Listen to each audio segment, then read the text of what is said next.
Açık aytып атпайбы? Бизге мондагы маалымат жетти, биз мондагы кармадык деп туурабы? Конечно, мен деле азыр бирдеме болуп кармаса, мен деле айтпайм да, жанталашам да. А если анын аркасында кишилер турат да туурабы? Адамдар турат буяктачы. Кайсы адамдар турганын биз сен да, биз да баары эч ким билбейбиз буяктачы. Кайсы адамдар турганын?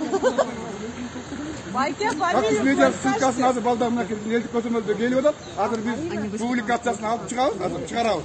Чыгарып туруп мен маалыматым ошо. Бийликтин адамдарына мен эң жакшы деп кадам берип атам. Мындан артык бийлик иштей албайт. Мындан артык бийлик иштеп келген эмес. 30 жыл бийлик иштеди беле. Мынакей мен ушул бийликте турганына, Садыр Кожоевич президент болуп турганына, мына 6 айдыкын эле айтайынчы, мен 1 жылдыкын айтпай эле койдум. 6 айдын ичинде мынакей Бактинде район салдыбы, билеген кылып туруп. Аны көрө албай туруп айтып атыштын бийлигине мен 100% колдоймун. Потому что бүт мо ссылканы баары тең туура эмес жибергендер, могу силердин мынакей жалган маалыматтар үчүн элдин баары тең кудураштуу этилип атат да, элдин баары тең кудураштуу этилип атат.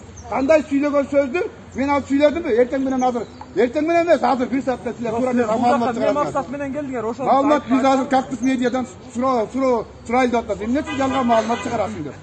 Эмне үчүн мынакей кечирим сурап мондай Яктан чыкты дагы үйдө жашынып жатып алды дагы. А видеолор көрдүңөр да барыңар тең. Бүт ссылкаларга кетти. Аялы кандай болуп кыргызып атканын. Бул чындык үчүн кыргызып атат, туурабы? Тура да, туурабы? Пресс-стацион тура баргыла силер. Аты жөнү сайт коюпсу.